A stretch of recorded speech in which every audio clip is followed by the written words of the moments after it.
However, long as it's busy.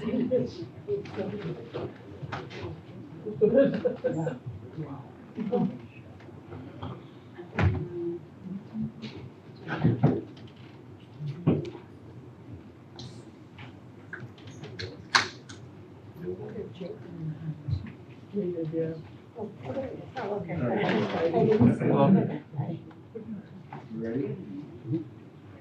All right, being that it's 6:30, we're gonna call this town board meeting, or this, not town board meeting, sorry, town board public hearing to order. The fire exits are outside that door at each end of the hall. There's a defibrillator across the hall when it's needed. Can our clerk please do the roll call? Brumbaugh. Here. Wright. Here. Vogel. Jaeger. Here. Bott. Here. Requested town board resolution to open a public hearing to consider the application for a cell tower located at 901 North Hammond Road by Blue Scour Towers. So moved. Second. Brumbaugh. Yes. Wright. Yes. Vogel. Jaeger. Yeah. Bott. Yes. We do have a representative from Blue Sky. Would you like to talk first, or do you want to hear people's comments first? Sure, well, I'm happy to do both, actually, just real quick, and then respond to what comments there might be. For the record, Robert Bergdorf from the law firm Nixon Peabody, here tonight on behalf of Blue Sky and Verizon Wireless. I'm filling in for my colleague Jared Lusk, and I understand he's already been in front of this board some time ago, explained the need for the facility, why we have to be where we need to be, the lack of flexibility to get these to fit within the cell structure so that they can reach the neighboring cells and get that gap at the same time that up here. That's all contained in the package, in the RF analysis, the site selection analysis in there as well. I understand he went through all of that, and I think we're well beyond that portion of it. But I'd be happy to answer any questions the board might have in that regard. But basically, the service doesn't work. You get towers very properly placed, not too high, not too low. Think of it like a flashlight pointing down. As you lift it up, it sort of gets bigger, bring it down, it gets tighter. As you move it around, that little circle moves around. And the idea is to place it essentially in the center of the cell, the logical center of the cell, so that it can reach the neighboring cells and provide uninterrupted service. And if it's too short, it pulls in, or too far over, it can't. If it's too high or too far in the wrong direction, it will interfere. And that's in the simplest sense, why there's such extremely limited flexibility. The site plan was submitted showing what kind of facility is being proposed at 170 feet. This tower is the right height to meet those requirements. Again, happy to answer any questions the board might have or that the public might have. Okay, thank you. I have some questions. You have to Before you stand up? hold it, yeah, hold on a second. I want to see if our other, do you want to talk now or after everybody? We have a representative that represents our town for towers. Do you want to speak now or? I'll wait. people's comments? I'll wait. Maybe I'll just address any questions. All right, no, she's gonna address comments. I was just giving her the, all right, state your name, go ahead, stand up, state your name and what your question is. Yeah, go, Richard, go ahead. Well, I have a number of different questions. First, what type of radiation is this, will this cell tower emit? And will it affect the residents that are in close proximity to this tower? You know? Who knows? Yes. She does, she's our representative too. This is Sue Marino. Hi, my name's Yes, hello. Sue Marino. Yeah. I'm the consultant for the town. Yeah. We don't work for the industry, we just work for municipalities. We've reviewed this application, and as far as electromagnetic fields, or as you referred, radiation, there are government standards, federal regulations, as far as what is allowed, what levels are allowed or not. The town is only allowed to review, are they within that limitation or not? We're not allowed to set a standard.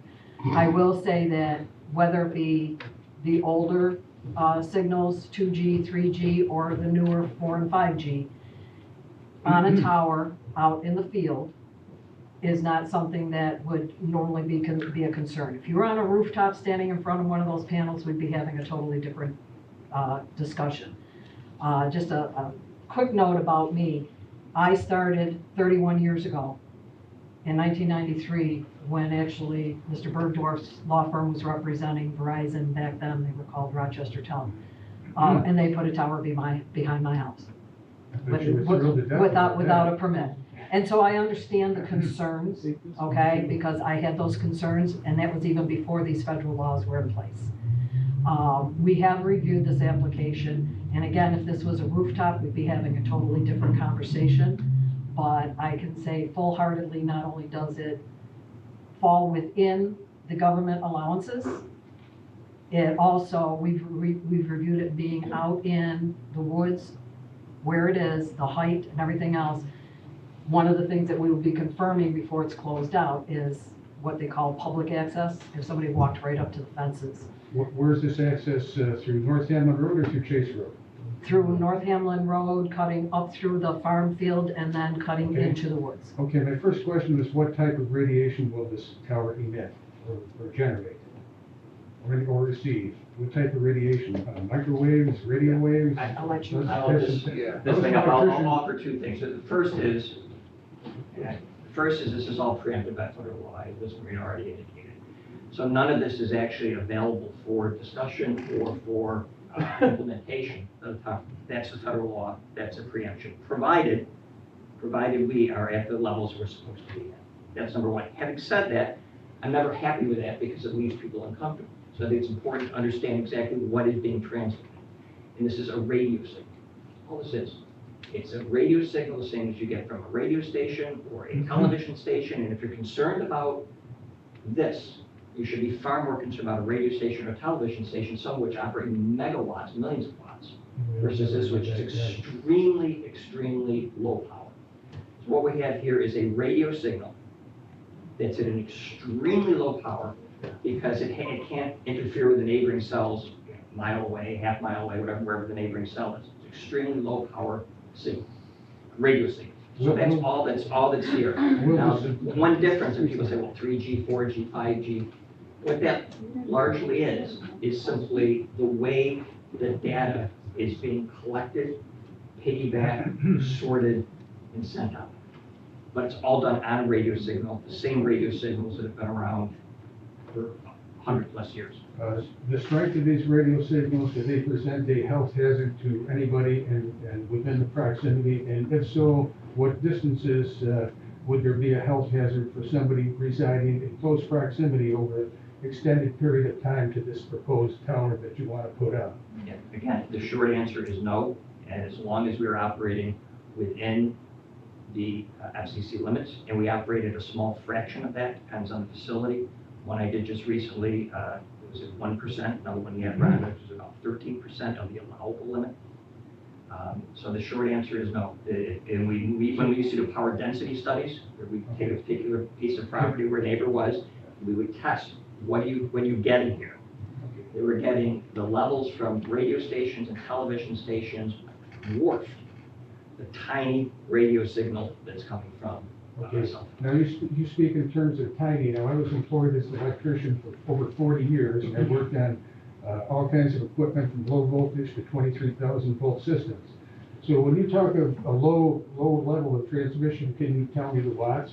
What the level of transmission is from this Well, tower? I hate to state that, I'm not the RF engineer, and it varies, but they've talked in terms of 100 watts per channel, and I don't want to say that that's what is here or not is here, but I've heard them say that level, 100 watts per channel, versus megawatts from a radio station or television station, or hundreds of thousands of watts. It's a very low power signal. I don't know what this one is, and I don't know how many channels there are, so you multiply that by 100. If that's even the case, I really am not qualified to answer that. All I can tell you is it's an extremely low power signal. It has to be, because it's got to only reach to the neighboring cell. Otherwise, it will interfere with it. Okay, now to the town, it should be pretty obvious, intuitively obvious that I'm opposed to having this tower constructed pretty much within view of my front yard. I don't feel comfortable with the constant radiation at any level, low, high, or whatever.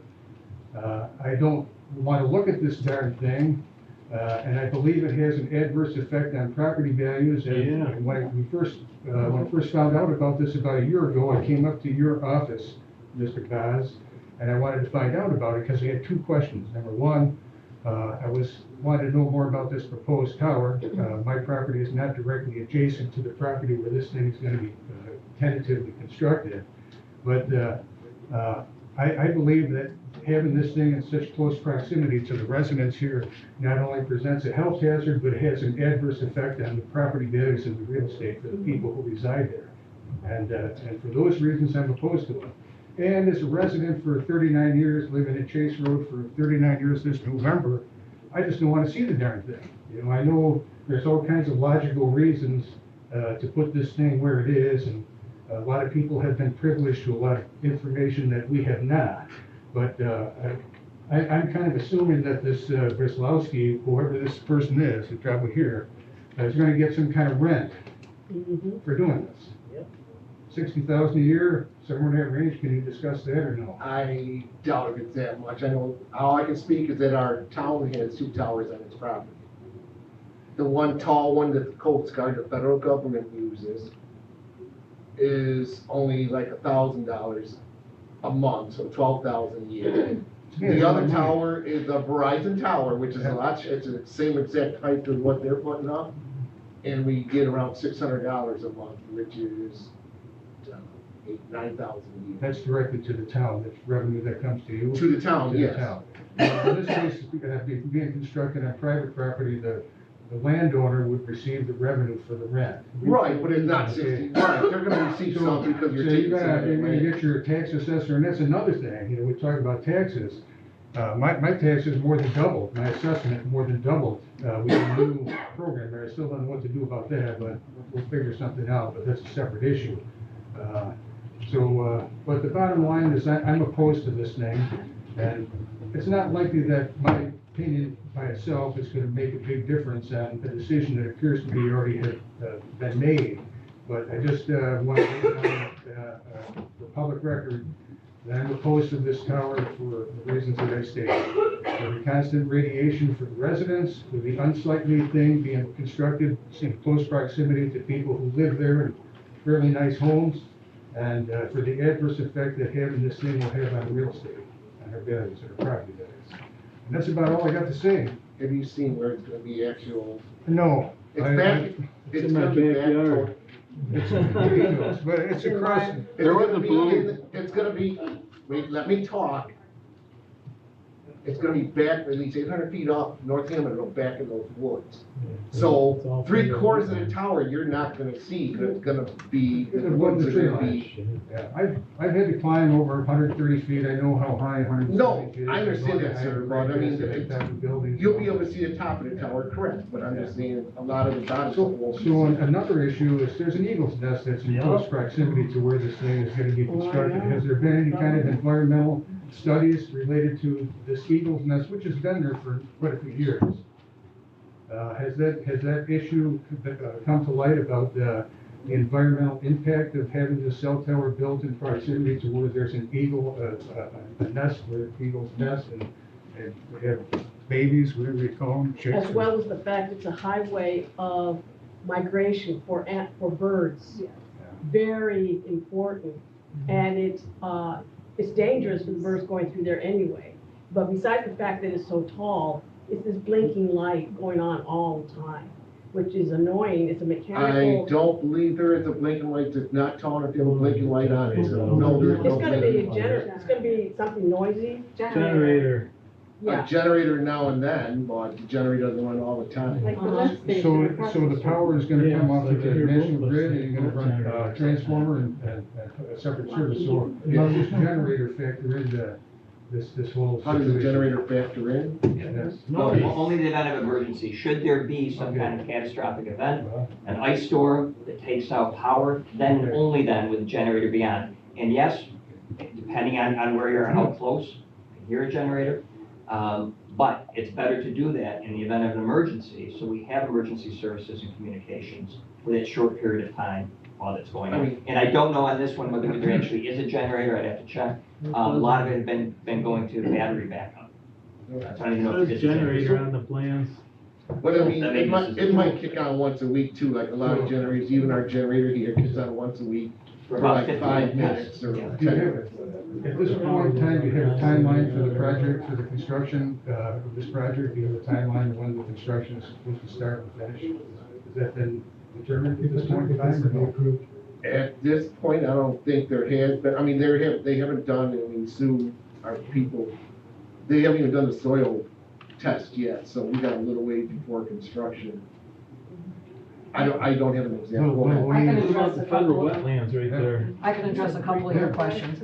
As far as location, who has to look at it, that type of thing. Again, the 1996 Telecommunications Act and some amendments since then require that if the carrier can prove a need, which they have, and we also require them to prove minimum height necessary.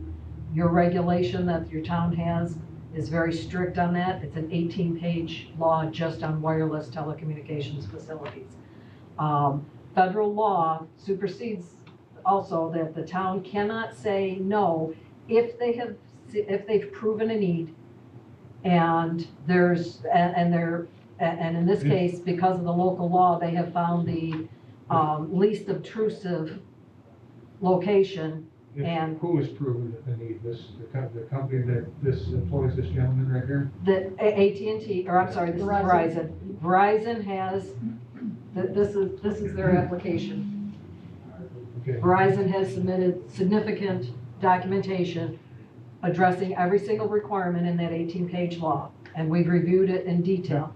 As far as the migratory birds, your law, I've been doing this with CMS since 1999. CMS, Center for Municipal Solutions is the organization I work for that represents only municipalities in these kinds of cases. I've never seen another community that had a migratory bird clause. We worked with the citizens group back in 2001 and 2002 to craft this law and customize it to your community's wishes. And your law does have requirements that they did have to address as far as migratory. how about the eagle's nest? It's that specific nest, I don't know if I don't believe there's been a specific study on that particular nest, but I will say, I have been to quite a few towers where an osprey has made a nest on top of the tower, and we weren't allowed to go in for several months, even walk into the gate of the facility. So, the federal regulations for that is also pretty significant. So earlier, on a personal note, earlier in your presentation, you said that a cell tower was built virtually, literally in your backyard. How close to your home is that? About 300 feet. So how did and it you- was up without a So how permit. did you feel about that? At first, panicked, much like I'm hearing here. Yes, I was worried. I was worried about health and safety, and I had young children. When I was first approached about this with another neighbor, I had just given birth to my third child. He was less than a month old. You still live in that house? No, I don't. And that wasn't because of that, it was because of my son's asthma. But that tower that did not have a permit Yeah. eventually came down. Okay, so it's no longer there. It's no longer there. Right, but that was because they did not have a permit. This one, when it's likely constructed, more than likely won't come down. If it's legally permitted, correct. What's the land lease for? How many years? Mr. Burke, Typically 5 years with 4 5-year renewals, sometimes 5 5-year renewals. What's the concern of the wetlands that I've seen on the federal wetlands as opposed to the tower? You got a federal wetlands. Excuse me for within- just a second. The town clerk is trying to take notes. Yeah. So if you're gonna ask questions, you have to stand up, say your name and your address so that she can get everything properly down, okay? did I address your migratory and your location questions? Pretty much. Did you Okay. get my name and address, Patty Jo? Okay. All right, the gentleman in the back, then, please stand up and tell your name and Sure. address and Jason Delvecchio, 342 Walker Lake, Ontario Road. How close to federal wetlands? I've seen online that you're not supposed to be close to federal wetlands. It's like, but that whole corner is all federal wetlands where they want to put. they the- are, because we have a setback, we have a 200-foot setback from wetland, and then a 500 feet from that. Well, On they're- top of that, according to the blueprints, they're only on, what was it, 100 feet from the wetlands right there? The big. Small grayed out area right above it. I think it's like the second page, second or third page. Oh, that little spot out in the woods. Says federal wetlands right on it. That wasn't a big, the federal wetlands had to be at least quarter of an acre, I can't remember the exact. We did It's look at that. 1,500 feet from the creek down there too, that whole. We did look at that federal wetland that you're talking about, and it's not big enough of a wetland. It's a small little pocket out in the middle of the woods. That, it's just like a pocket in the woods that where water can't go anyplace. And it was not a big enough area to worry about. We did look at that, yes. By law, you can't do it because it's not big enough, it's not enough square footage. With having such a nice tower right there, I'm also curious how much the property value will go up. 15%. Will go up? Will go Increase down. our- Oh, If your housing will go down by 15% when you try to sell it. I mean, we're the second highest assessed in the town of Hamlet. I mean, I can't. And No, you're not. We'll see. You're definitely not. We'll definitely. But I believe, Per square and you're foot. talking Per about square taxes foot. You're and stuff. definitely not. Well, we'll show Actually, you the coming taxes soon. and our assessors right here, but I also believe the tower on that piece, now that the town actually raises taxes on that piece because it's not farmland anymore, it's considered industrial. So actually, the taxes does go up in that little piece of property Yeah, there it should be also. like retail because they're getting paid retail from a business. I'm not sure what it's called as far, it's like industrial commercial, it's considered, I'm not sure about what the actual name of it is. But the taxes will go up on that property where that tower is. Yeah, which they're getting paid from them. I mean, it's like a wash. They'll pay zero tax. And when, I remember all these things years ago, In fact, they'll probably make money on it. I remember when people complained that they couldn't get cell service either. We don't even care. You can take your self-service, I could care That's less. right. I could care less about I could You care get a less. hard line back in the house. You know? I could care less about that. Yeah. You got any more questions? No. Because this gentleman's got some, that's why I'm just asking. Well, I'm just, Not when you're done. I'm just saying, they erect the tower and everything's hunky-dory, they get what they want, but all the residents in the area are gonna remember this come election time for our town. I'm just gonna tell you that. You know, they Okay. go away and everything else and they get what they want, but And we're you not- all have to live with the rest of us here. Okay, I'm just, sir, please, state your My name. name's John Scanlon. I'm reside with my wife at 536 Walker Lake, Ontario Road. Her name's Juanita Suarez. I did print out the 506-5, which, or I think that's what it is. It covers all the telecommunications. And I just wanted to read from page 5 of 23. It's the purpose of special permits, and the bullets say A, B, C, and D. And A is implementing an application process, which you folks have done. B is establishing a policy for examining the application. C is promoting and encouraging, wherever possible, the sharing and co-location of wireless telecommunications, so that we want to make sure that this absolutely has to be here, that it couldn't be two smaller towers, because I just found out about this. It's in view, we're right next to the property. And I looked through the stack of paperwork today in the town office, and there's not even picture, for the depth of what I thought this would be, along Route 260, there's not a single picture depicting that 170-foot tower over the average 50-foot trees. They're probably not more than 60 feet, because I know those woods well. So that tower is gonna be another 100 feet above that.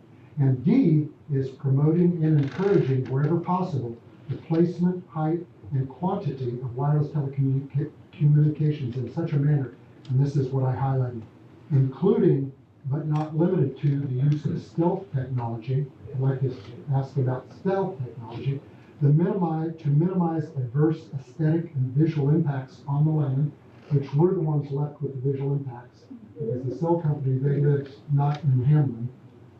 We're the ones that are looking at this every night.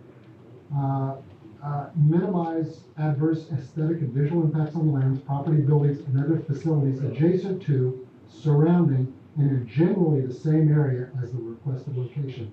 and then it has another for such wireless, which shall mean using the least visually and physically intrusive facility. So I guess my question is my big picture question is it's a hypothetical, and maybe folks can talk. I don't know how many town residents are in Hamlin? 8,700. 8,700. If 8,699 Hamlin folks or less, if they said, we really don't want this, is this thing going through anyway? Does this mean anything what we're doing? Meaning, is there actually decisions yet to be made that we could say this really shouldn't be there, or is this just going through? Because that's kind of my big picture question before we talk about the aesthetics. And the co-location, that tower can have 3 other carriers on it. More cell signals, correct? No, not more cell towers. They can have more antennas on that tower so that there aren't a whole bunch of towers sticking up. That's what the co-location means. You can put 3 more antennas on that tower so you don't have to build any more new towers. That's what that sentence means. As far as your location choices there, we did review. There was no co-location options that would fit with the signals. There was no, as far as stealth technology at 170 feet, we've proven that they've proven, that is their minimum height in order to get the signal that they require to reach all of the other cell sites. Okay. So at 170 feet, stealth options are extremely limited, if anything. I mean, having a fake pine tree sticking out that's 40 feet or 50 feet taller isn't necessarily stealth, and that would be probably about the only option. And I don't know if that can even be done at 170 feet. They're usually around 100. I guess my question is since we're so late in this game, where we looked at 3 45-foot towers or 60-foot towers that are much less intrusive, because those could hide behind. And then those are linked together. Has a decision already been made that it's gotta be 170? Because I know smaller towers, they could adjoin their signals without having 174 feet high with the light rod. And there's got to be a light on it. FAA's, no way they're gonna. It's 200 feet for a light, Okay. unless you're closer to an airport or elevation issues, but it's 200 feet, so it's not being. So there won't be And light. that's correct, and this regulation also requires they're not allowed to light it unless FAA requires it. So I guess my last question is, if 8,500 people said, we don't want this, is it still going through? Just truthfully. I mean, we just- No, I'm trying to think. Because it sounds like we're just kind of. I mean, is this a gesture? Why are we here at this point of the game? Yeah. It seems so late that all these decisions have been made, and we just found, the first letter I We got just was. got it yesterday. or First of all, You no got- decisions have been made, okay? Okay. They've made an application, they've submitted it to the town has given it to their consultant, who has reviewed it line by line, I'll guarantee you, to make sure that it fits our town law and federal law. We can't, under federal law, deny them if they've proven that they need it. And this is where voting for your state and federal legislators is really what the federal legislators who have put this in, okay? There's nothing we can do about that unless you vote them out and get somebody else in to change. But the smaller Local towers, too. was that ever looked at in the process? They'll have to ask Sue. I mean, because 170 feet is just like, It's pretty good. it takes away the visual Well, character. you know- When was the Yeah, I can- application I can put come up out? with something that could, Hold it, let them talk. I don't know if maybe there are more issues, but I can respond to some of these. And this often comes up. Why can't you put up 450 footers or what have you? And the bottom line is you still have to clear the tree line. If you don't clear the tree line, you're not going to get that signal to the phone. And more importantly, this is not a receive-only technology. Receive-only would be television, radio station. It would blast that signal out to get it to the receive-only function. In this case, that incredibly weak phone has to be able to technologically see the antennas and get a signal back to two-way technology versus receive-only. So you still have to get above the tree line. Snow and rain on leaves, on trees, can impede the signal. It is that weak of a radio signal. So you have to get above it.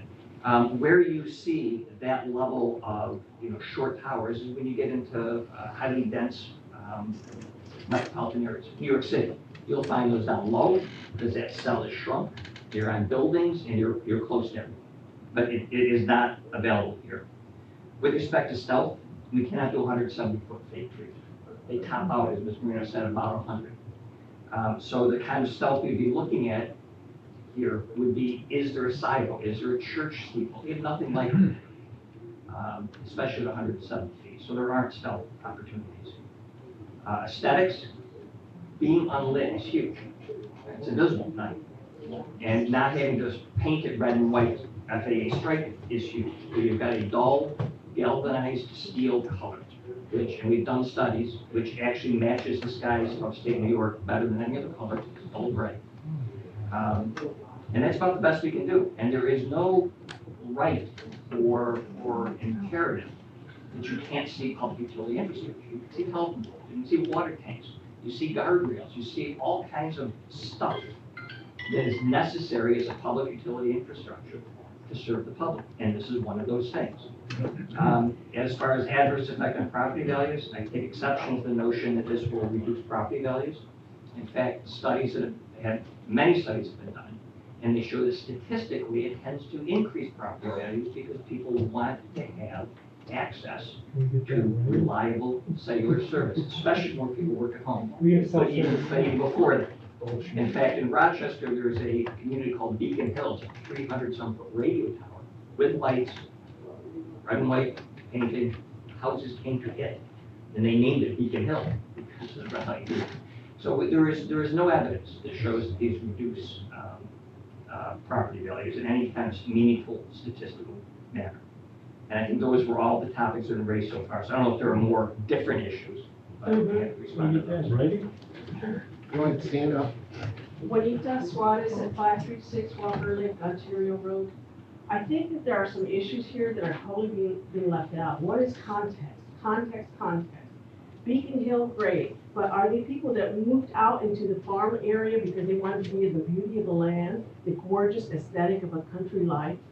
No. We don't know what Beacon Hill population is like. Usually people that come out here want to get away from people. They don't want to be living right next door to their neighbor. Well said. And Well said. I live on 5 acres, but, I can look out and I can see land. You don't see that anymore. One of the things that is happening is that companies are now, are finding it hard to find large pieces of land. Farmers are having a hard time finding pieces of land. Okay, so aesthetic to me is really important. That has totally to do with the quality of life. You can't get that back. And this is one thing I've noticed about history. It keeps marching on and destroying one door after another door after another door. And after a point, you go like, where were we? What happened to where we came from? It doesn't exist anymore. And we've gone too far to return it. Second, financial outcomes. Yes, maybe for the Beacon Hill people, it was more of a value improvement. But we read in our research said, no, it goes down. Our houses go down by 15%. I'm 73, getting ready to turn 74. I'm starting to look, he and I are looking at independent housing for our senior years and pricing it $60,000 for the two of us to live, or up to $144,000 if you want a nice place to live in. How long is that going to last if your house is diminished value-wise?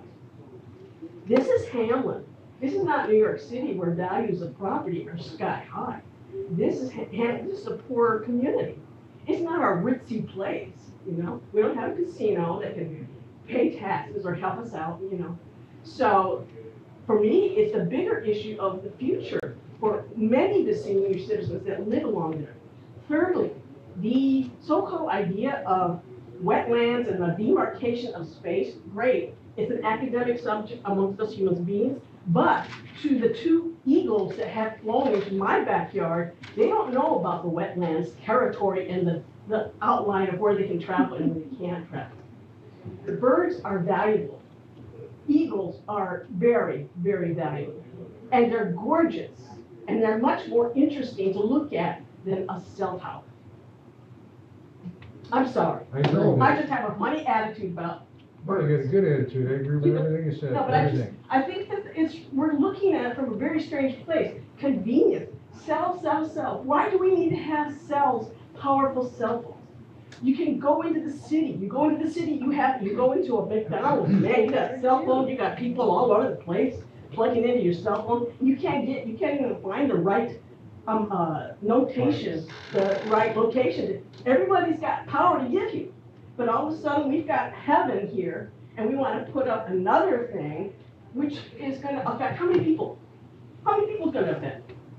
Everybody did, well, If they have a problem with it, get in their car, drive down to a McDonald's or a Burger King or Walmart. You'll get plenty of service. If your And house is maybe it's a good if idea your we're house not is on on the cell fire, phone also. if somebody's attacking you at night, your house is on fire, I don't think you're gonna go drive down your car to McDonald's to get emergency service. we have. Hey, you already got out. We have Verizon, and we have fine signal where we're at, we've had it for 10 years. Yeah. And I don't know, we've got 2 to 3 bars all day long, and we're right in the middle, right next to that tower, so I'm not sure again why that it's, because it's.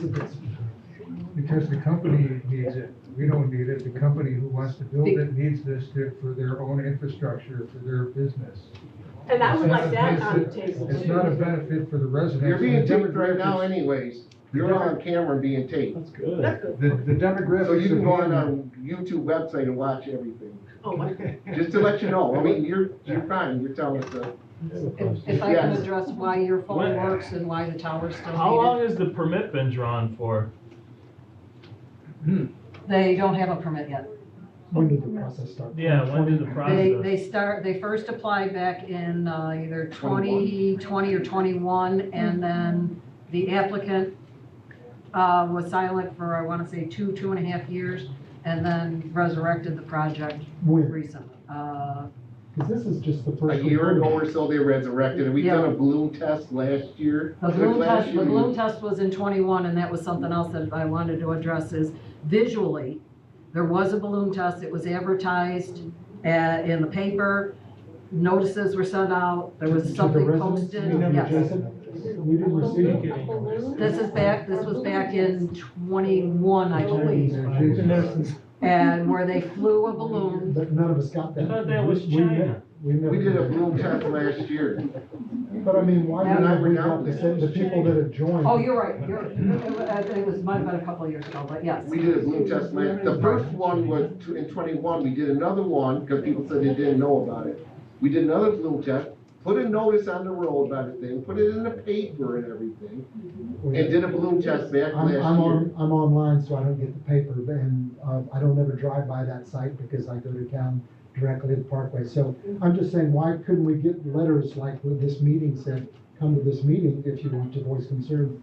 It's kind of late for you to say, we have a balloon test, but we're just, for most of us, it's the first time we've heard of this, many of us. For those of you who did look at the application in the office, there were pictures from the balloon test as part of the application. Not from How Route many people 260, come to the not from Route office? 260. I know there's a picture from North Hamlin, there's a picture from the Parkway, and it shows it very small. I mean, graphically, I know that it's 100 and some feet, at least 104 above all the tree lines, and they're showing it like a 1/4 inch where there's, so it's not really, it's here, we can pull the pages out and show the folks, but it doesn't look like it's showing 200 feet. They had to put a red balloon But we approximately the didn't know width it, of the okay. antennas. So It's just, The antennas will be matched All to right. the environment. We gotta move along, the balloon test was done, it was advertised, yes, ma'am. Yes, you. Would it be possible to lean against this podium because I have a sciatic nerve? that If is you can really sit down, you don't need to stand up, just No. state your she'd name. like to stand. I would like to. Oh, you'd like to stand, all right, you stand, you're fine with that. My butt hurts. My sciatic nerve. You're fine. Okay. And your name? My name is Kim Day. I live at 684 Wiley Road, and I do have some concerns I would like to address to you. Okay. Okay? These 5G towers that are being put up for faster communication, and they collect data for faster internet service and cell phones. This is being endorsed by the WHO, the it's been promoted by the WHO, okay, that any kind of frequency that emits electromagnetic field, that penetrates into one's body. They can adjust the frequencies at any given time. They can cause cancer. Long-term radiation causes brain tumors, diabetes, multiple sclerosis, promotes various types of cancers, neurological disorders, strokes, deep sleep deprivation, nausea, dizziness, and infertility. Okay? You, sir, I have some questions for you as well, but I'm going to continue with the environment and us as human beings and children. This also affects animals. The radiation will affect animals, including the number one pollinators of the world, bees. What is that going to do to the agriculture of the farmers? Okay, it's going to kill everything. It's going to kill the birds. It's going to kill the bees. Now what about the plants? The plants. The bees are the pollinators. Okay, they are very. I'm getting all worked up. I got a bit of anxiety, so I'm going to try to tone it down. I'm not mad. I'm just, talking fast, but, there's going to be no more crops for the farmers. This is very, very concerning. We don't have enough evidence. You can look it up anywhere. There has not been enough studies to show what this will do. This is detrimental to our health, the animals, and the plants. Detrimental. This is a fact. We don't know the frequencies. Now, what they're doing, the WHO, the World Health Organization, is not on our side. They are about greed. Okay, they are. It's the truth. All right? What else do I need to tell you? These are real concerns. Now, Where's that research from? this research is from, let me see, I wrote it down. These are medical studies that have been done by Cornell Medical School, doctors, and Harvard University. These are doctors that have been, and scientists that have been silenced. Now, we know what's going on with Facebook and technology. Our freedom of speech is being taken away. That is not okay. None of this is okay. We cannot control. The thing I want to address to you, sir, and I'm sorry I forgot your name,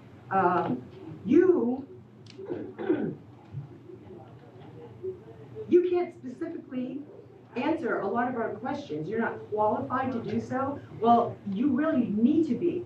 He's not listening to me, he's reading. No, Well, I think you should be listening to me, don't you? we're not attacking people here Oh, tonight. no, I'm not attacking. You just did. I'm sorry. If I came across as attacking, I Yes. really apologize. That did. We're not doing that here tonight, otherwise we're gonna cancel this meeting in a short order. Okay, no, I'm not attacking, I apologize. I don't understand why somebody that is representing this company and promoting such a very concerning issue such as what I just expressed, cannot specifically, is not qualified to answer any of these questions, such as what type of radiation it emits. Not available for discussion was the response. Okay, I think I'm gonna wrap it up. I think I've said what I need to say, and I hope you all take this into consideration because there has not been enough studies on this. This is fact. This is fact. It is not for us. It is not for the plants. This is greed. This is for money. Big tech. Okay, that's all I have to say. My name is Kim. Thank you very much All for right, listening. thank you. We are going over our time. We're gonna take maybe one or two more questions, and that's it. In the back, gentlemen. Just a question for the town, the board. Who owns the tower over on 19 across from the marina? What- AT&T. what- AT&T. And what property, who owns the property? That would, well, I don't, do we have to say, or Gene Dollar does? It's Gene Dollar's property. Thank you. Not a farmer owns it, a private person. Right, so we're gonna have multiple companies, towers in the town, like every so many miles or whatever, I mean. When they decide whatever the towers, if there's a dead zone, they put a tower up, but I mean, there is that one on Moscow, So and then there's, I'm Go sorry, ahead. Steve. They actually have to prove that they can't co-locate on those towers. they actually have to do a study and say why they can't co-locate on those towers. And it has to be within the legal terms of why they can't co-locate Could you on. tell us Which I that, think because I they're- couldn't find that in the paper. That's federal law. I think they're pretty That's much federal law. far past that if it's been going on since 2020. I mean, this is just the last hearing before you push it through, and I work for another local municipality and I know how all this works. Mhm. It's, after tonight, it's gonna pass, and I get it, but like I said, they come and go and move on, but we all remember during election time, who let what go. Right, and I That's don't, fine, I don't and need I- another response. you don't elect me, so it's okay, That's- and I agree with you, but they are also constrained by federal law. And A they, town can say, do a lot, believe me, there's a Right. big influence by the town supervisor. I work for one of the biggest town supervisors going. we won't get into that, 'cause No. I happen to live in that town. One more question, that's all. You guys decide who's gonna give the question. Art Holcomb, I live on Chase Road 791, I'm gonna be directly south of this tower, look right out my picture window at it. My concern is that because I had a piece of farmland that backed up to it, I got a notification. I didn't think there was halfway decent communication. Richard lives right next door to me, he didn't get anything. Most of the people on the road did not get anything. I know you said it was in, Suburban News, there was an article about this big in there. If my wife hadn't seen it, I wouldn't even know it had been in there. I think you'd have to fill up the gymnasium if this was where the people were notified in a proper manner. I'm not sure if we hit it on our website, I mean, that was a year ago, so I can't. I'm not sure if we hit it on our website or not, but that was, it was almost a year ago we did the balloon test, I don't remember. But I just want to go on the record that Okay. I'm not in favor of it. That's fine, thank you, Art. All right. Diane Deloche, lot lines, was that for this meeting or our next one? Are we done with the radio time again? Is that it? She's out in the hall, so that's probably for the next meeting. So when will we hear kind of what's the next step that we could take? If, you know, are you We folks vote on this tonight. tonight? So- Yes, sir. So it's a done deal tonight. It will either be done or turned down tonight, yes. There's no- Oh, how will we know? When will we know? Where will we know? Is it? You wanna stay for the Signs in next the balloon. meeting? Oh, signs in the balloon. I'm sorry. You can watch the YouTube video. It'll be also in the minutes when the minutes are posted on the website. May I have the link to that before I leave, please? Yeah. Just it's go on YouTube, YouTube. Town of Hamlin. Town of Hamlin? Okay. Just one more thing to add, and I'll shut up and leave. You know, I talked to a number of the residents on Chase Road. This property is not directly adjacent to the proposed site, and a lot of the people who said they were gonna be here tonight did not come. But I found no resident on Chase Road that I spoke to, there were quite a few who was in favor of this thing being constructed within proximity of their properties. None of the residents wanna see this thing. Some logical reasons, some not. But the consensus of the opinions of the residents that I talked to, my neighbors, they don't want to see this thing constructed in the proposed location. That's all I got. Okay, Thanks for No, I your time. appreciate it. Sir- You haven't spoken, you're my last one, because I gotta get to my meeting. I appreciate that, I'll be brief.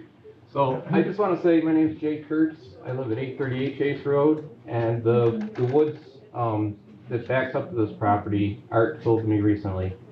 So I spent a lot of time, that patch of wetlands is part of my woods. So I spent some time looking at topographical maps, and it's roughly, the creek bed is about 250 feet of elevation. And I think where this tower's going is about 15 feet higher than that. It's at least 10 feet higher. The people that live on top of the hill on Chase Road, so myself, Art, Sue, yep, we're roughly 30 feet higher than that. So we're kind of approaching treetop level as we look out across there. We're also at a higher elevation, a little bit closer to the transmitters. I think as it stands now, it's two companies that would be on this tower? But there's a potential, One right now. just Verizon? Verizon, it's called Blue Sky, whatever, but it's a Verizon tower. But there's the potential for up to 3 more There's companies a to close. potential for up to 3 more, yes. Okay, which is additional Radiation. frequencies. That's right. So That's all I got, I just want to point that out. Okay. Yep, That's fine. thank you. You're welcome, sir. All right.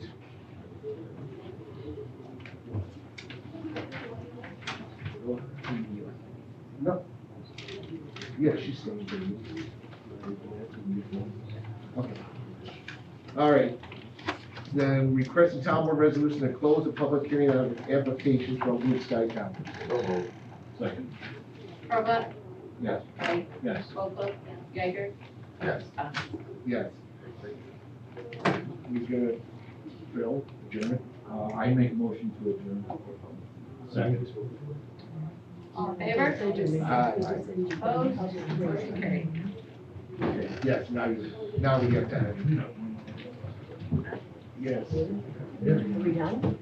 Are we done? We're done with the public hearing right now. We are gonna take like a 5-minute break so we can continue with our town board meeting, which Okay. we are gonna discuss this.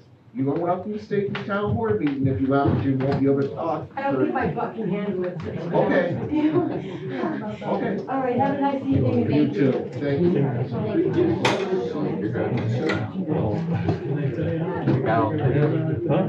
Doesn't matter to me. Thanks for speaking. Thanks for doing the tourist. Yeah, no, thank you. You made a lot of good points. They Thanks for putting fall them on up deaf there. ears, but like I said before, if they're gonna go down, then might as well go down swinging. You know, it's as simple as that. Okay. Thank you. Susie left already, so she's hungry, because we're gonna take her out, get her something to Yes, eat. I did. Good job, that Yeah. See ya. The assessed value more than double. Get it more than double. I looked at the assessment, I looked at the taxes, and they went down 40%. Would anybody like the agenda for this meeting now? I'll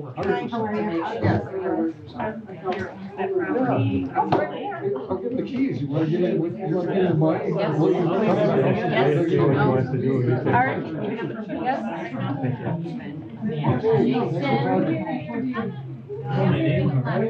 I had to keep writing it every time you spoke. Yeah, sure. $5.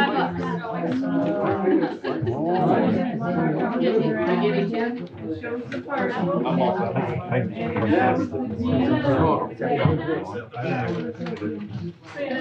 Agenda?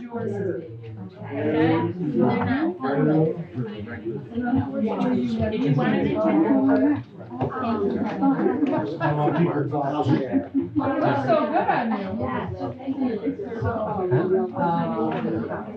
I can pull it up. Yeah, I was gonna say.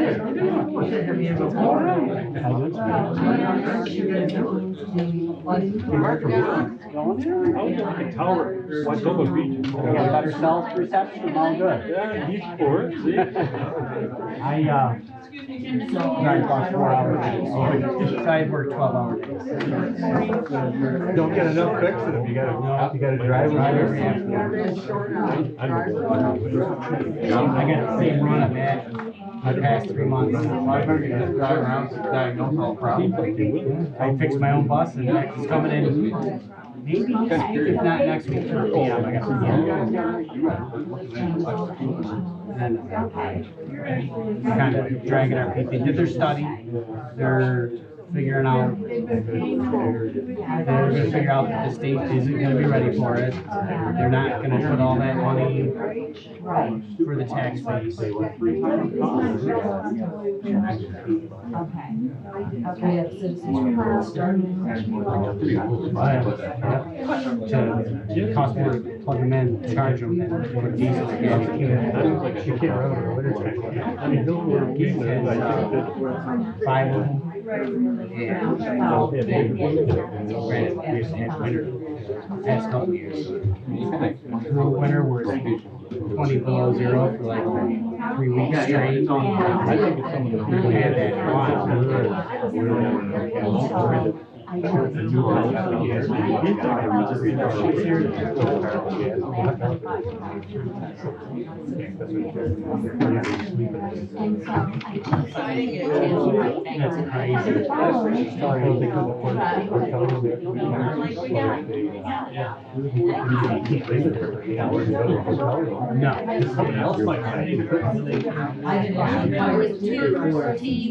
Yeah, right now, because there's a state bid for fuel, and right now, our planning is surcharges, now, district gates, surcharge on top of the ones that plug everything in for all that stuff. So they're, where the state needs to come to the towns, or they have like a state bid contract for electrical use. Do like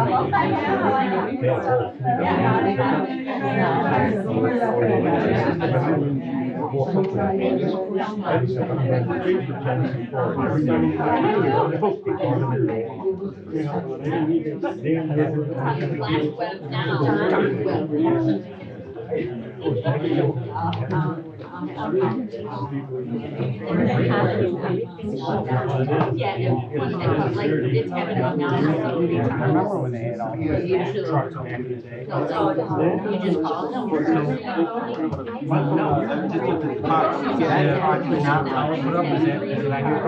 right, can I have everybody's attention, please? Being that we're getting going so late with this, I want to get started with this meeting.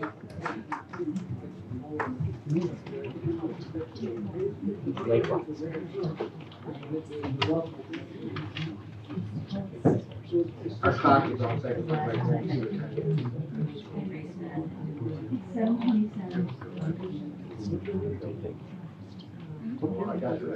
All right.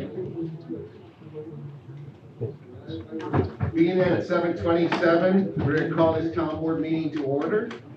The fire exits are outside that door at each end of the hall. There's a defibrillator across the hall for if one is needed.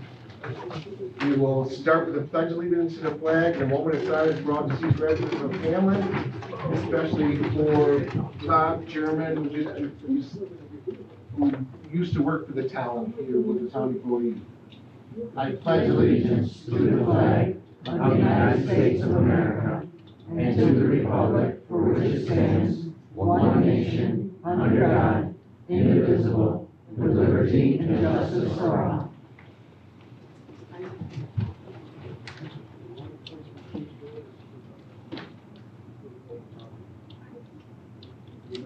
Thank you.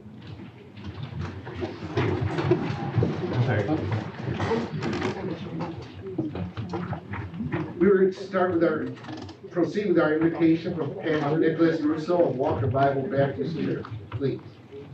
Let's pray tonight. Heavenly Father, we thank you for tonight. Thank you for the opportunity to have these public meetings. Thank you for our officials, the wisdom that we give them. Lord, I pray that you continue to do that. Thank you for our citizens and our concerns and have a place to come. Lord, I pray that this place would bring you honor and glory. Thank you again for the freedoms that we have here. I pray this all in Jesus' name. Amen. Amen. Thank you. All right, Lord, clerk, please call the roll. Hurlbut. Here. Wright. Here. Boco. Here. Jaeger. Here. Us. Here. This is a part of our public forum. I have a couple of things, but please address the board as a whole. Don't call on a single person. Try to keep it to 3 to 5 minutes, whatever you want to say to us. Yeah. I have Diane Roche, am I saying your name right? Yes. I have you here. What can I do? You're the first one up. Please, can you stand up or? No, I found out what I needed to find out. Oh, you found out what you need to find out? Yeah. So you're all set? Yeah, I'm all set. All right, that was easy, thank you. Yeah, like that one, did you? All right, then we will move on to the next person, Amanda Coletti, 1727 Apple Hollow Lane. Hi. Hi. So tonight, so I'm the secretary of the Friends of Hamlin Recreation, so I'm kind of speaking on behalf of the school. and I'm talking about the day of the walking trail. So it was put in almost 2 years ago, and we'd like to propose that the trail be paved. This is a project the Friends Group has been involved in since the beginning, and we did have a goal to have it paved one day. And we know that the path is on the highway department's list to be paved, but at the last meeting, there were some uncertainties, which is why I'm here today. So I live on Apple Hollow, so every day I get to see kind of like what's going on in the path. A lot of people walk their dogs. The kids group before school started walking on it. And as lovely as this path is on its own, it brings so much to the park. I think it still has a lot more potential. Some streets lack sidewalks in Hamlin. And I think it would be a really good opportunity for those who do not have sidewalks to go around the park. Specifically, maybe with their kids in a stroller, and it won't be super bumpy. I know with my kids, I can't let them run on the path because of the quality of the rock in their knee. But what I do see is a lot of dogs walking. And I try to see moms and little kids, but I don't really see a lot of strollers. And then you see more of like the side part with a lot more weeds growing. And then when the weather comes and changes, it brings in a lot more water and flooding in certain areas of the path. So if it was to be approved, there would just be some things of like concern in certain areas of the path that we would like to address. There's a couple different locations on Apple Hollow, some flood more than others, and then when you walk before the path begins by the courthouse, it's usually like a big puddle and it's kind of hard to get to the path. And then the tennis courts and the basketball fields have a nice paved walkway between, and then it goes to stone again. And then the path starts. So just having something that's more easily accessible for everybody using the path. So if you're gonna get on a bicycle or you're looking walking and you're pushing on a stroller, it just has a consecutively even walkway. And I just think it would improve the community there. I don't know what to say, but I think it would be a good improvement for the community, especially for everyone combined. They don't have to worry about weeds. Just a nice smooth for runners or walkers, and not worrying about the wax. I guess that's all. Okay. Thank Yeah, you. I appreciate it. And it won't be, we haven't made a decision on it yet, so don't think we've said no to the blacktop. And right now, you can't even get close to that path. The blacktop is wet as things now, so. Oh, yeah, no, it's okay. I just wanted to make sure to address our concern that we do really would love to see it paved. Okay. Because we would just bring a lot more enjoyment to the path. Okay. We can Yep, thank you. possibly apply for grants. Oh, yeah. They're 501c3, so. Yep, and the friends group would, yeah, love to help out in any possible to make it happen. Okay, thank you. Thank you. Those are just the two that people, that I called them first because they actually gave me sheets of paper. Is there anybody else in the audience who would like to talk to the board at this time? Is Carrie here? He was, Carrie he just Lemke? went out the door. Wanna go catch him? I mean, I can. okay, go ahead then. He had said that he wanted to address the board tonight, that's why he had already called and said he wanted. While she's trying to find Carrie Lemke, is there anybody else who wants to address the board right now on topics?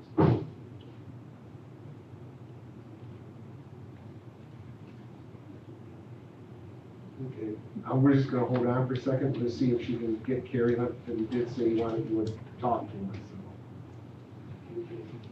I wanted to give him this 5 minutes of fame. Oh, yeah. Hate to keep the man waiting. Sorry, Steve. You're okay. All right, Carrie, we're calling on you. It's your 5 minutes. So if you would like to address this board, please, just state your name and your address. Kerry Lemke, 5833 and 32 West Matoma Beach. You actually cleared up one of the things with, my property has now been deemed a building lot, so I'm all good with the sewer tax on that piece of property, but there's also a right-of-way, on the east side of my property. And, you know, I used to mow it and everything, take care of it, all the way up to the garage that's there. But there's a house, 2 houses east of me, 5821, that I guess has become like an Airbnb. And I'm constantly shagging people off of my property because it's somebody different every couple of months, you know? And I almost want to ask for a chain link fence, you know, because it's a big pain in the butt, you know? And I don't know these people. I think most of them come from the city. And, you know, they just come out for a little fresh air and lake. And I don't begrudge anybody that. But, you know, my property is my property. Our assessments all went up a touch. You know, I just want to protect my investment, you know? I guess that's all I wanted to say. And did you tell Cheryl, did you get the address? 5821. Okay, Yeah. because, I know you've talked to them in the past. Is he on the same side of the road as you? Yep. And the place is a dump besides, but, you know, in the back. but I mean, if he doesn't have a permit to do an Airbnb, he can, I'm not saying that's what it is, but there's a lot of traffic in and out. Right, but she can check on it. So Yeah, thank I you. appreciate you bringing it to our attention. Thank you very much, and I'm sorry I didn't stay. You're fine. Letters recently too. What's that, sweetie? I have sent him letters recently. Oh, okay. We got them on top. Yeah, well, Thank you. thank you. All right, sorry, guys. Michelle. Thank you very much. While your neighbor was there, did you get what you needed? I did. Okay. No, I want to make sure you got what you needed from us tonight. Thank you. I wasn't sure how this all worked, that's why. You're okay, Carrie, not a problem. All Thank you right, very much. thank you for coming. All right, bye-bye. Seeing that there is no one else, we're gonna close this public hearing, public forum. Requesting town board resolution to approve the regular town board meeting minutes of April 24th, 2024. Second. Robert? Yes. Wright? Yes. Volkel? Geiger? Yes. Yes. Requesting town board resolution to approve the payment of bills from their respective funds. So moved. Robert? Yes. Wright? Yes. Volkel? Geiger? Yes. Requesting town board resolution to approve the public hearing minutes of April 24th, 2024. Second. Robert? Yes. Wright? Yes. Volkel? Geiger? Yes. Supervisor's monthly report, acknowledging filed. I have it. Yep. All right, requesting town board resolution to make the following budget amendment using ARPA funds. Increase revenue account A 0599.00 fund balance to $2,160. Increase expense account A 7140.20 playground and recreation equipment, $2,160. That is for the AED, thank you. Machine that we have to carry with us now. The state is mandating that we get one out when kids are playing on the field. So we had to go out and buy a new AED to have right with us. Second. Robert? Yes. Wright? Yes. Volkel? Geiger? Yes. Yes. Requesting town board resolution to pay Hamlin Sports $2,923 to purchase baseball uniforms. Second. Robert? Yes. Wright? Yes. Volkel? Geiger? Yes. Yes. Requesting town board resolution to deem as surplus equipment a 2007 Sterling 10-wheel dump truck, VIN number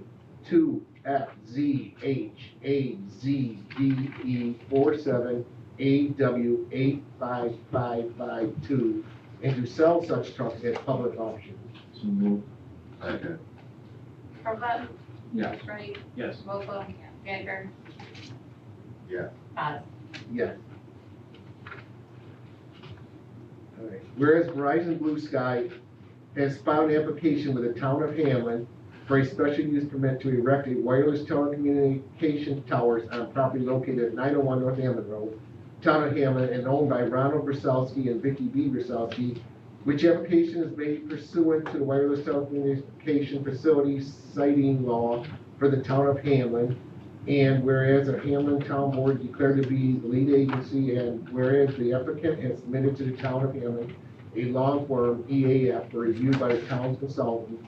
And whereas the application has been found to be a type 1 action under seeker, and whereas no significant environmental impact has been found, be it resolved, the town board of Hamlin hereby declares this application to be a negative declaration. Second. Robert, Yes. Wright, Yes. Volkel? Yes. Jaeger? Yes. Bud? Yes. Whereas Verizon Blue Sky has filed an application with the town of Hamlin for a special use permit to erect a wireless telecommunications tower on property located at 901 North Hammond Road, town of Hamlin, and owned by Ronald Brasowski and Vicky D. Brasowski, which application is made pursuant to the wireless telecommunication facility siting law for the town of Hamlin. And whereas a public hearing on said application was duly held by the Hamlin Town Board on May 13, 2024 at 6:30 p.m. as required by the tower law. And whereas the town board is willing to issue a special use permit to the applicant under certain terms and conditions, be it resolved that the application of Verizon Blue Sky submitted for a special use permit for a wireless telecommunications tower to be located at 901 North Hamlin Road in the town of Hamlin is hereby approved, subject to the following terms and conditions, which must be satisfied prior to the issuance of a building permit. A, the following conditions to be submitted and reviewed for completeness by the town's consultant below our recommendation for the issuance of a building permit and the start of any construction tower. Per 6G9 of the local law, the make, model, and manufacturer of the tower needs to be told. Number 2, per section 6I, I'm sorry, not 6I, of the local law, the applicant submits a certified tower design for ANSI TIA ELA-222H with calculations including the foundation design and soils report that substantiates the tower capacity per this section of the law. That the applicant submits documentation of the required insurance per section 296 of the local law.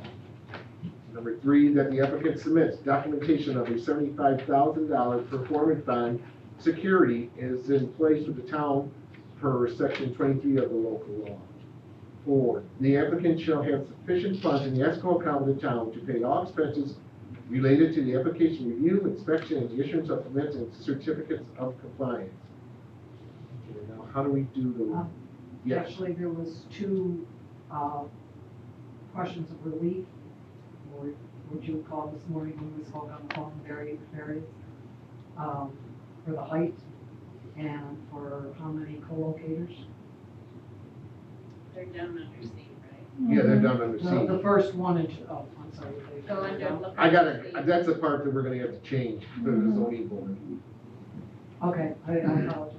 You're okay. And then there's also, after construction Yep. conditions. That's a B.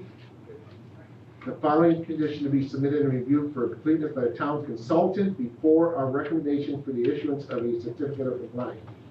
That the applicant submit a post-construction inspection report per ANSI TIA EIA-222H Annex J with documentation demonstrating remediation of all deficiencies noted, if any. And 2, once construction is complete, there will be a final inspection with the town and the town's consultant. Here's the part that we're gonna change tonight. I'm gonna word that, just go on with it, don't say we did before the zoning Right. board. That the town board hereby grants, relief from this section allowing the tower to be 174 feet, including all attachments. Right. And then the tower, per, section 6B of the local law, the town is going to allow relief, that it only needs to be 4 additional co-locators, not 5.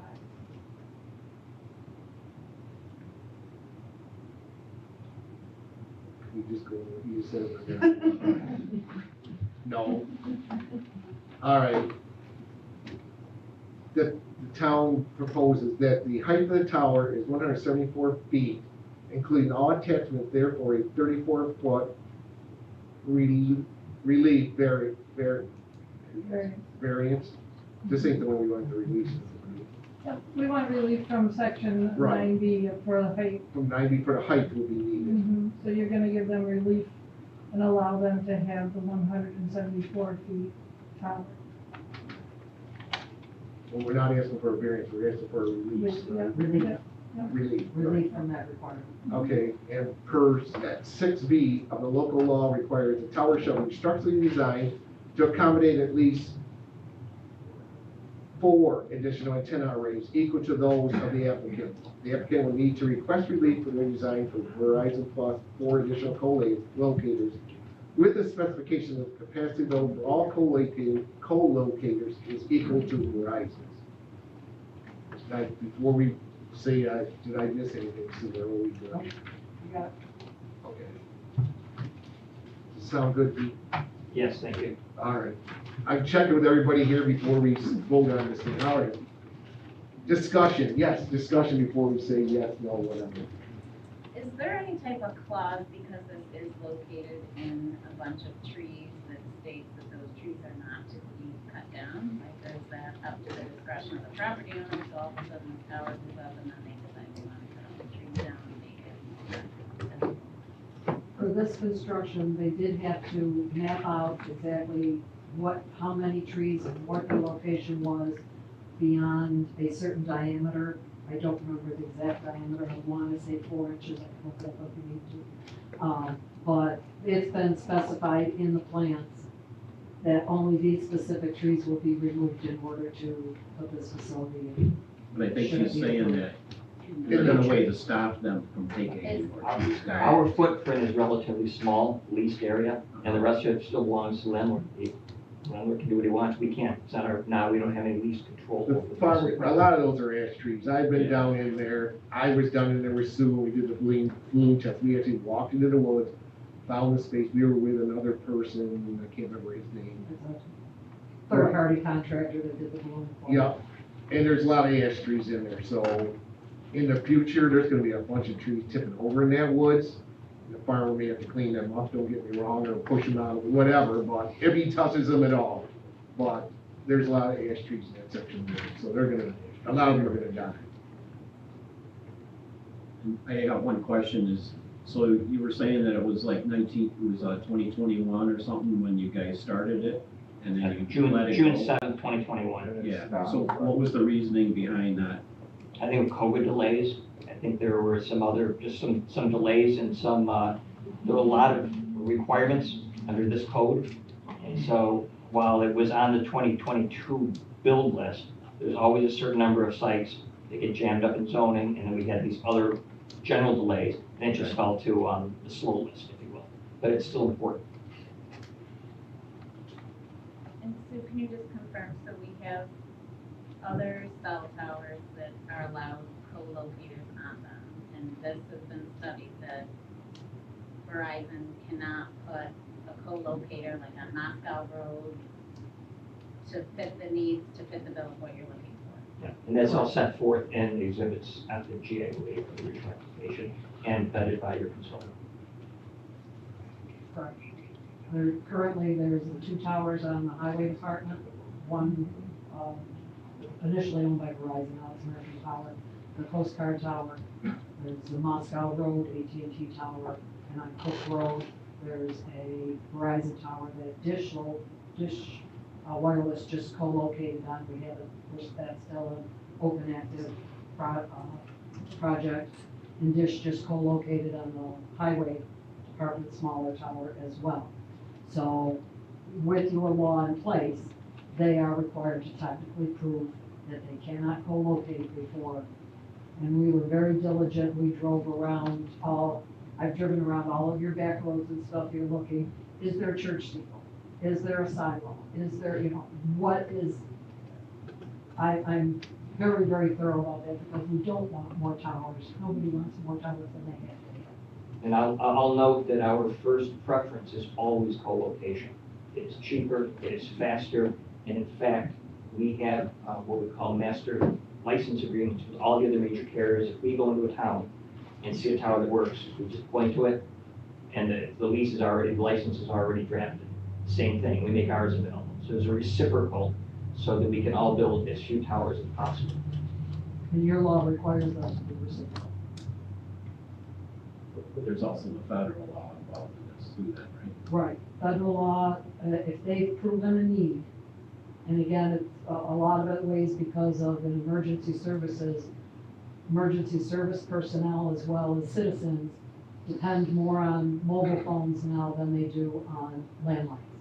And landlines can come down in that same storm.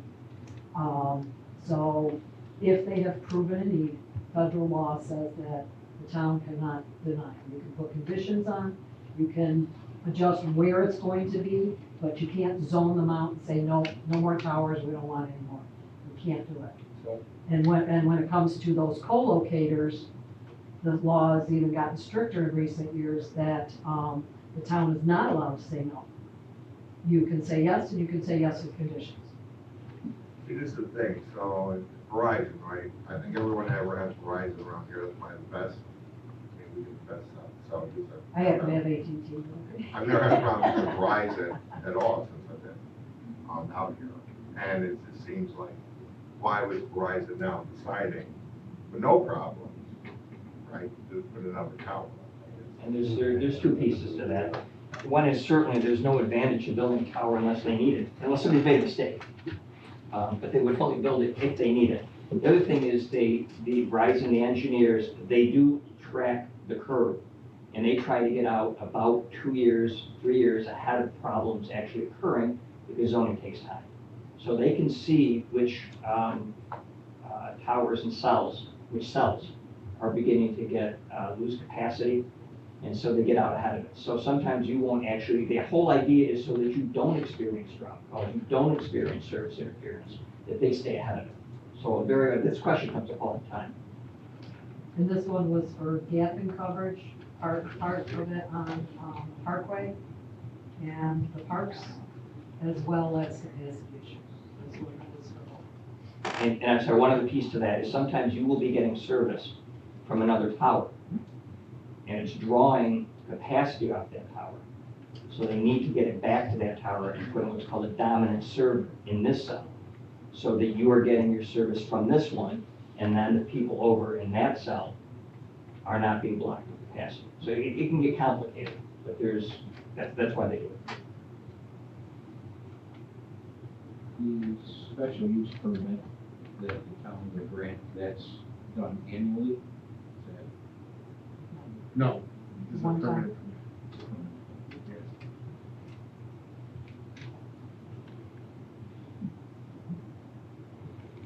Have you ever seen these towers after a 5-year lease not renewed? It is extremely rare. I've been doing this for the companies for 32 years. And I can probably count on one, and I put them all over New York State, parts of Pennsylvania, up into the Adirondacks, everything except downstate. And I can probably count on one hand the number of towers that have come down because of the network reconfiguration.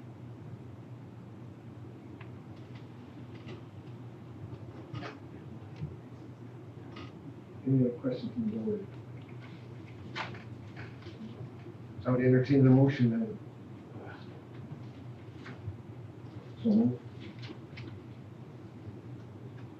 So we got a second? The laws.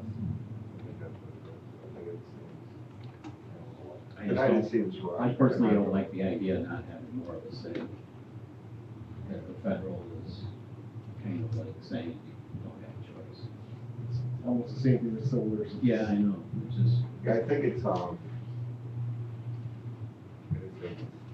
because I think there's more impact than probably I'm speaking to. It's just tough. I think it's tough to make a decision very quickly, right? When you start listening, to the, folks and stuff, and then the impact of the environment and stuff like that. Make sure really it's right. Follow the law. I don't think it can just be pushed in any decision. I will second it then. I will second it. Herbert, Yes. Wright, Reluctantly, yes. Yes. Hopeful.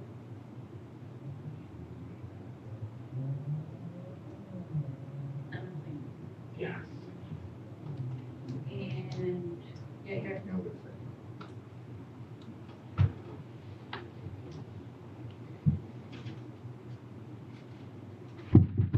It passed. Thank you. Just so everybody know, the audience, the majority passed it.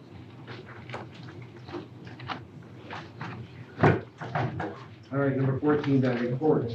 Councilperson Yeager. Before you move on, can I just? Yes, ma'am. I just wanted to let you know, I will still be around for a while, closing up, projects that I'm working on. But I wanted to thank the board. I've worked with the town of Hamlin since 2022, and I'm going to be retiring soon. So this may be my last board meeting with you folks. So just wanted to wish you all well. Yeah, congratulations, you're right. I'll still be around. I'm not leaving you hanging with open projects.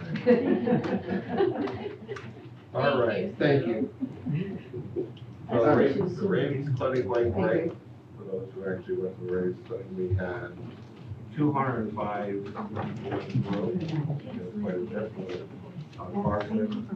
We ran a little bit over, that was just because there was problems redoing the medication. So we took notes this time, so they go through it. Okay, quicker, plus we had some periods of time when the dogs got out, we had to look at some dogs. That was pretty cool. So we also have 7 dogs on site now.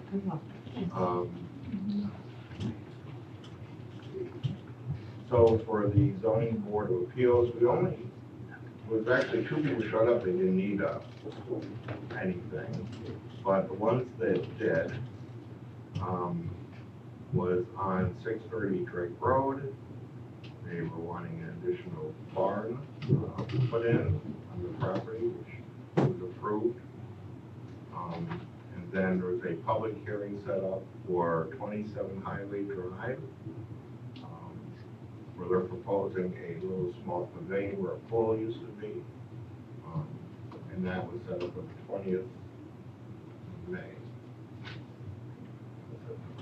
And then on the library, we're looking at having our sprinkler system redone, or excuse me, the tanks that go up above the ceiling. So we're trying to get some prices right now. And our program count was up. So I think right now total participants is 1,247. That's pretty good for a little town in the library. Yep, very good. All right. Councilperson Goldberg. Okay, the history committee day's been having open hours Sundays, 1 to 3. Typically, he didn't have them yesterday due to Mother's Day. And Mike, I have a question for you about the Monroe County Game. Do we have any flowers yet? No, we're gonna come up with that. When they do, could we earmark them for the history center? Just around the sign? We're supposed to actually be for the Monroe County flower events. There's only 2 that are, the one in the fork and the one in the fork over here, so they're supposed to go. By the front sign. Let's We sign have on to, we have to go into, is it still Van Putty? Yes.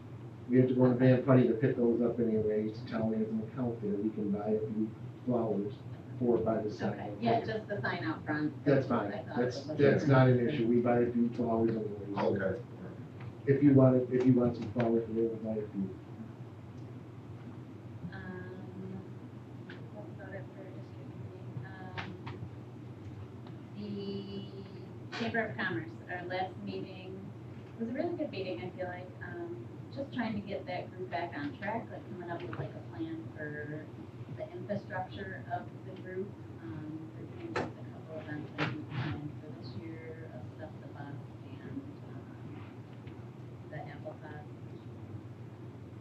So our next meeting is this week, so more to come on that. But I think the group of people that's involved now really seems like they want to make things push forward with it. There was some question on whether it was really gonna continue or not, but so hopefully if everyone just keeps working on the group from the inside out, they can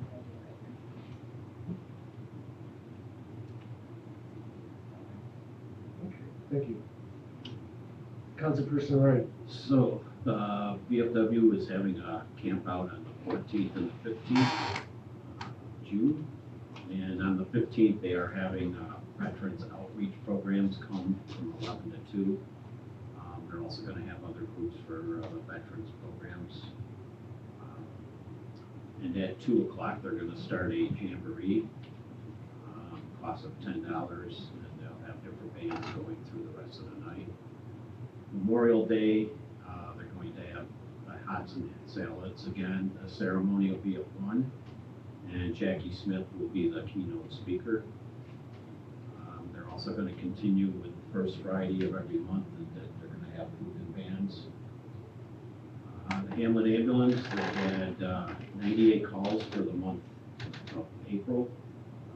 As of May 1st, they have 384 calls.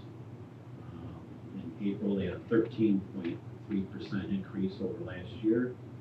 And right now, they are still down to 1 ambulance that they couldn't keep running. So right now, they're doing ALS almost all 24 hours, and they're having their BLS rig. They've started improving on their staffing, and they also have some trainees that they'll be starting up over the next couple of weeks, so the staffing's improving. Conservation meeting, they had trees left over after their give out, and then they were able to get those taken care of. They had discussion on the Sandy Creek stocking program. The only 2 people, they also handed out a requirement for people to be on the board. They only had 2 people show up when they had the trees. So it wasn't really the best day in the world. It was rainy and everything. Hilton Parma Fire District, I was unable to attend because I was at the Kentucky Derby, which was unbelievable.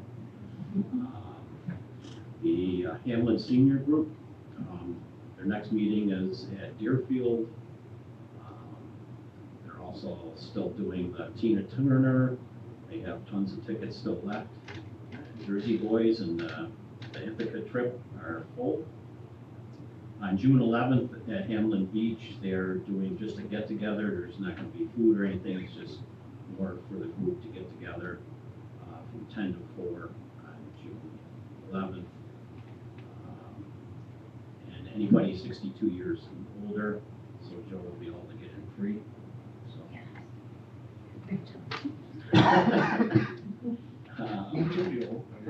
They're gonna have a sock hop on the 26th. Well, there you go. And they're trying to make sure that, because they've had some problems with people, like the bus is ready to roll, and there's always a couple of people not showing up.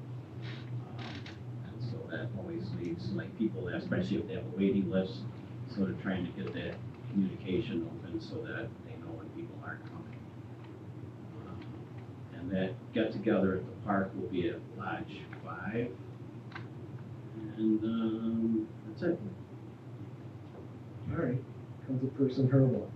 Hamlin Morton Walker District, they've approved the ground use for Real Fest in June, Farm Fest in August, Dog Show, and Highway Superintendent's Plan Bake, and then Gun Raffle in September.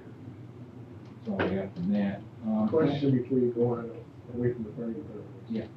Have they put those AD, or the compressor, whatever, in service yet? I haven't heard, I'm just asking. No, I don't think so. They were still. Doing training? I think they were gonna do training on that, yeah. Okay. I was just wondering, this. Planning board, they had public hearing for 1377 Hamlin Farmer County Line Road for a subdivision to create 2 parcels. That was approved. And that was a short meeting that month. Farmland Protection Plan, we're hoping to get a meeting yet this month. I gotta talk to Justin, our consultant. One note of interest, I attended the county steering committee farmland protection plan, and in part of that discussion, there's some concern over stormwater management, in particular on solar farms. And they're hoping one of the things coming out of the county plan will be addressing that issue. And then once that plan goes into effect, the county is hoping to have workshop for all the town planning boards with help with stormwater runoff. That is becoming a concern. That's all I got. Cheryl, our building inspector. Okay, the department issued 44 permits since the last meeting, which is pretty good. Nobody wants to build a shed or a barn. The town received over $6,000 in permit costs received, and evaluation of up to 44 permits is over $1 million. 10, like, permits have been closed, like certificate of occupancy, or certificate of compliance. 374 phone calls into the office. The department sent out 32 violation notices for various code violations like lawns, cars, junk, chickens. Street park properties that have been placarded out for being vacant. 2 are vacant due to deaths. And we're working on trying to get the lawns mowed. And the other one is just a vacant house that we only need to make a decision on who's doing it. And there's some Lake Shore residents that are still asking questions about the sewers. So we just try to answer them as best we can, or put them in touch with someone else who knows better. And we did put in the West Side News the week ending with 10. Bids for lawn. We put it on Facebook, didn't we? Yeah. We're gonna talk about that during the session. And then that's it. All right, highway superintendent, Mike. We're still working on picking up brush that should be done the next day or so, and kind of helping out in the parks to try and keep up with things.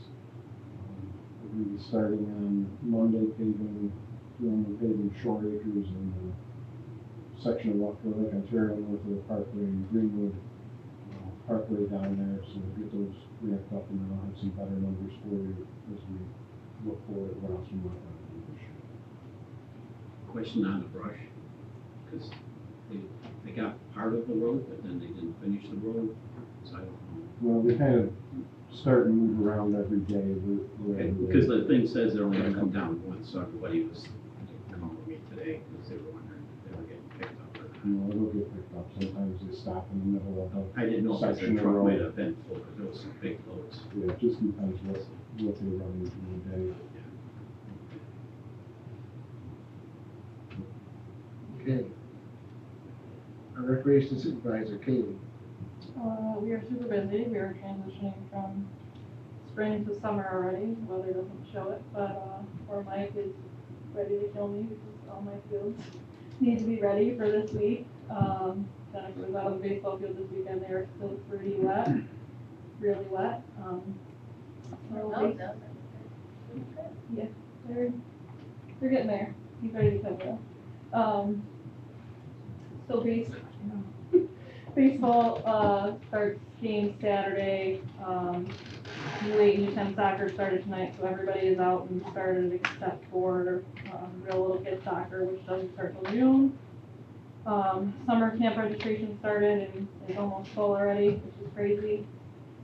So we're just plugging along, trying to get everything started and going. And we have a lot of kids that we saw up in the baseball uniform order. The soccer one's going to be even bigger. And we have to buy a lot of new equipment, so we still have enough for everybody. Bats, soccer balls, all that stuff. Everybody should at least have a soccer ball and stuff like that. So we're busy, very busy.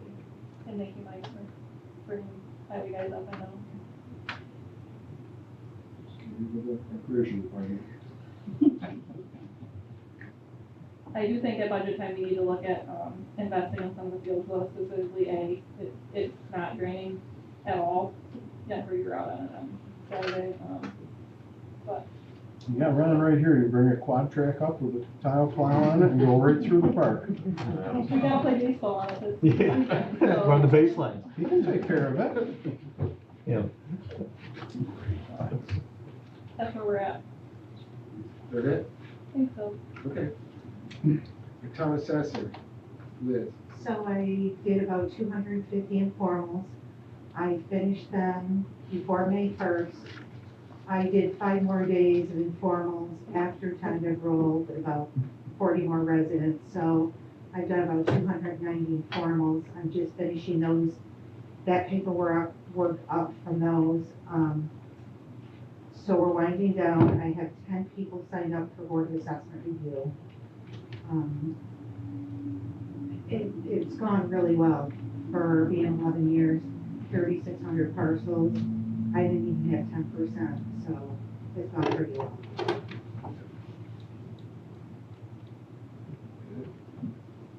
Okay. Thank you for that. I think the town appreciates it. Thank you.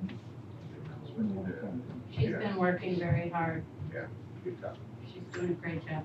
Rob, anything from the conservation? I see you sitting out there, so you guys in the conservation board? No, I got nothing for you. Okay, I just giving you a chance. All right, our town clerk, Penny Jones. I don't have very much. I did get word today that there will not be a primary here in town June 25th. So it just goes to the November election. Okay. One thing I'm getting phone calls about lately is the Kendall sewer line for people down at Beechwood. I don't know a lot about it. They have not had a meeting yet about it. Supposedly, their supervisor told me they got the money. Their engineers, Labella said they got the money. It hasn't started yet. As far as, and Kendall will be taking over the park, they're gonna be putting in that sewer line, the whole thing. Goes through the little part of Hamlin, Beechwood, down there, up Moscow Road, up West Fork, all the way up here in the town. Like I said, they have not had a meeting about it, so I do not know a lot about it at this time. That is, I do know that they have not even gone out to bid yet, or anything like that. They're still doing borings for soil samples and everything.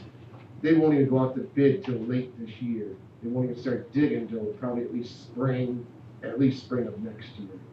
I don't know where they're gonna start or anything. Like I said, we have not had a meeting.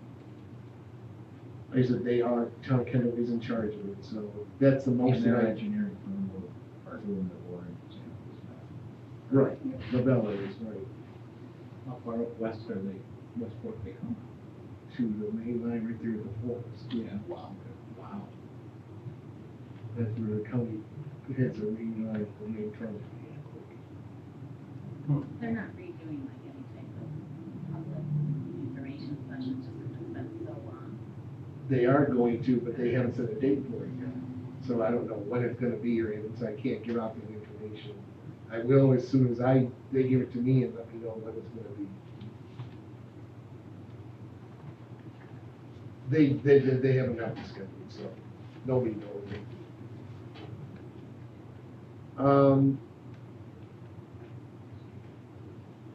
I guess that's it for my report. Besides, I've been working a lot with the recreation and everything, trying to help them get stuff done too and all this.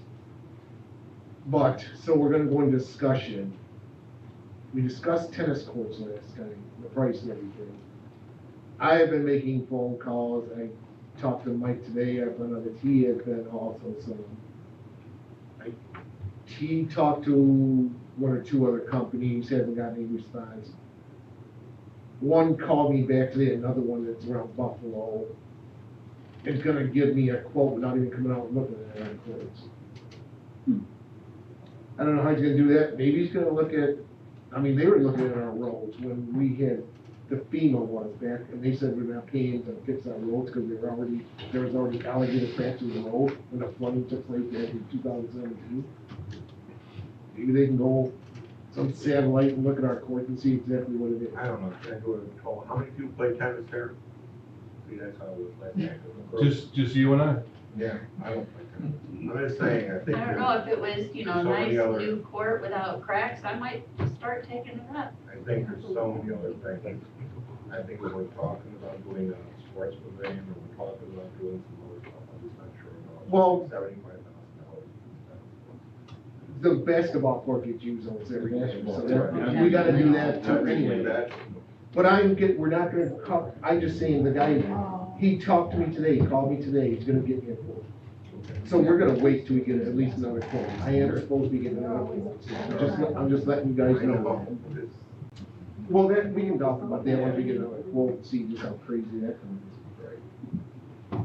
Another discussion, lawn mowing bid, since you guys brought it up a little bit. We got one lawn mowing bid. It was for $5 the first time mowing for every 100 square feet. A typical lawn is 4,500, 5,000 square feet. So $200 to $250 to mow the first time, and then $3.50 to mow every 100 square feet every time after that. So it's $175 around there after that. Especially as many times I had to get moved this year. What's that go on? That goes on their tax. Goes on their taxes, but the town has to pay for it right now. And do we ever get the tax, do we ever get it back? Or how long will it take for us to get it back, so will we ever get it back? When the property gets sold and real property taxes get paid. So, That could be. years. Put another, can you put another ad in? Well, that's what I say, this ad came in, so we gotta respond to it, because it came in on time, it came in. And you're talking with two mowings, $375, and then whatever mowings, I mean, it could be up to $1,000 a year. I think that's a little bit more for a town. Can we advertise again? Keep this one and try to see if we can find a lower bid? I don't remember the bids in the past, I feel like it was more like a flat rate, and if they had to bring in a brush hog, it was this much, like, I Yes, don't it remember was. it being, like, was there something specific in the No. request that No. required them to do that this time? No. They always provided that extra information. Right. So, I guess requesting town board resolution, I think that's out of line. I think we should go, to advertise again, well, town board resolution to turn down, to not accept the bid that we had. The one bid that we had for lawn mowing. Can this person revise their bid? They can revise it, yeah, when we go out to bid, they can absolutely. Oh, absolutely. So I requested town board resolution, need a second? For how long, 1 week?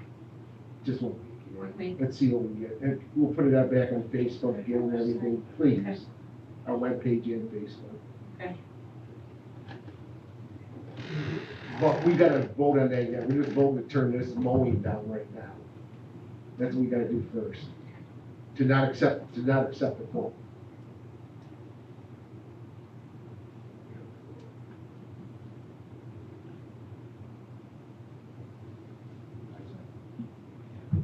Your first, right? Yep, well, he's second.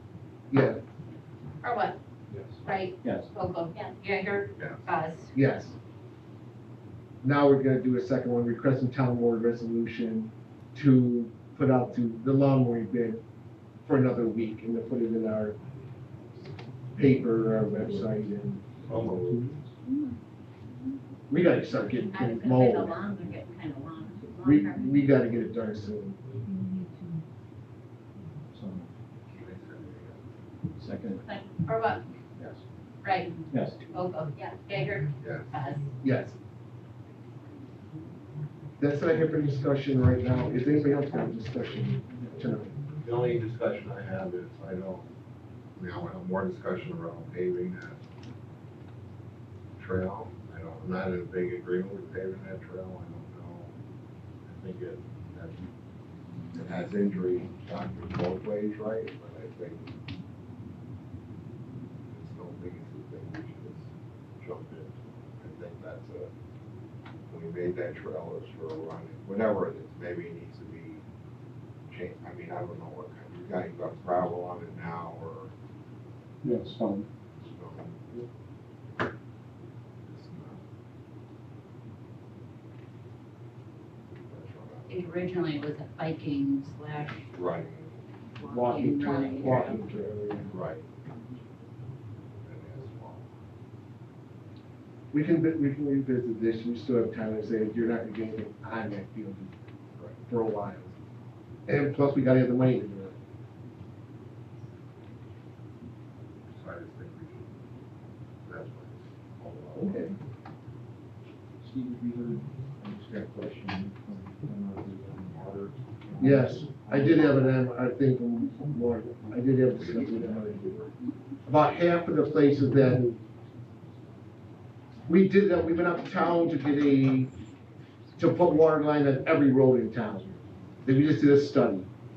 About half the roads didn't have enough houses on them one of them was your road. Right. It was, no, I mean, with a few houses, I'm just saying with a few houses on Prim Road, that it was gonna be like $4,000 a person to get water on that road. So it's probably not gonna happen. That's okay. I know you probably don't, but anyways, I'm just saying, just because you're sitting here. There was other roads, I mean, Moscow Road, sections of Church we're gonna do. No, Cook came in very good. That came in the least expensive one to do. I was had Cook. someone come in today and ask about Frick Schoolhouse Road. Brick Schoolhouse was one of them that they're looking at. It was fairly expensive, but we still might be, that's on the border. What's our next step? They're redoing, they're checking it right now. Checking feasibility. We kind of there are some roads that we just, like Chase, well, we had Chase Road on there. There wasn't a single house. All was a farm property. We didn't, there wasn't a single house to, so, so parts of Church Road. Part of Brick Schoolhouse is part of it, and that, we got to talk to the county about that, because he wanted to make that a transmission line. They paid to have a bigger pipe put down farther. Do they want to continue that? Do they want to help pay for it? As a transition line to hook into the ones at West Fork, in case something happens, that they can transmit water to West Fork. So there's other things we gotta talk about. And, there were some roads that just, one road was $6,000 a household was gonna cost per year. That road didn't fly. It isn't gonna fly. You can't, unless we get some awful big government grants, but it's not gonna fly. So are they gonna give us like a list of Yes, feasible? they're working on it right now. I met with them and they're working on it and figured out. Did you have a good discussion? You always say, no? Okay. Any other discussion then? Barring no further business, I make a motion to adjourn. Second. All in favor? Aye. Opposed? Motion carried.